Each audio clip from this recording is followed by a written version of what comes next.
When you wake up, you look at your phone battery and you go, is it full or is it empty? Isn't it interesting how you don't look at your own battery and go, how am I going? Use whatever that it starts telling you about your REM and your deep sleep. Get whatever watch you can. What you want to be doing is you want to be waking up and going, how's my battery going? And it will give you a REM reading and a deep sleep reading. They're the only two main readings that you get. All you want to know is, does my body feel in psychological safety last night? Because if it did, it'll give you more REM and it'll give you more deep. If it didn't feel in psychological safety, it won't allow that level of deep sleep to happen because it'll be scared that it can't process those emotions that he has. If it can't process it, it means it hasn't cleared or put the connection that it needs to, so you might be a bit more tired today. No big deal, but at least you know. Well, some mornings you wake up and you go, I'm on full battery, man. I'm going to really throttle it today because I'm ready to go. The biggest contributor to being able to get a good REM or deep sleep is to go to sleep at a constant time. There is nothing more unhealthy for you than if you don't know what constant time you go to sleep, because your body loves to know that time, and the body doesn't like to go into deep sleep because it's a serious threat to its safety that it believes in. So you want to create an environment that allows it to do that as best as it can, and going to sleep at the right time or at a certain time, in particular the time that you said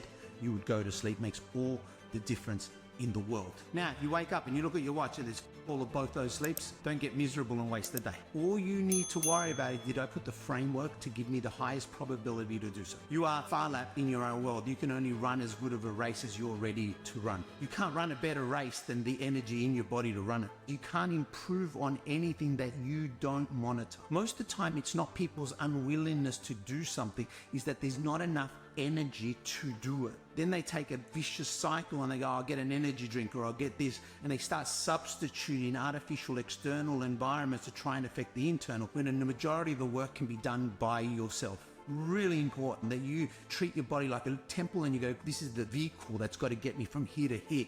How is it every single day? Like, I know the numbers that need to be hit in my body and I go, today's going to be a smashy day, like I'm not going to miss it. I also know the routine that I do at night to make sure I increase that sleep. Now, I'll never tell you the routine because I've done this for enough years to know that everyone's routine is different. So you're going to have to get to know you. And here's where laziness comes into our population. They like to watch a couple of videos on YouTube or on whatever and they go, oh, this is the methodology. It's not. Your body will respond in certain ways depending on your programming, and you're going to need to work that up. And I know you might go, why are we running on this area? Because this is the fuel that's going to make that day happen. And if your phone battery or your life battery is low, we're going to struggle to do what we need to do, especially in those moments when we don't want to do the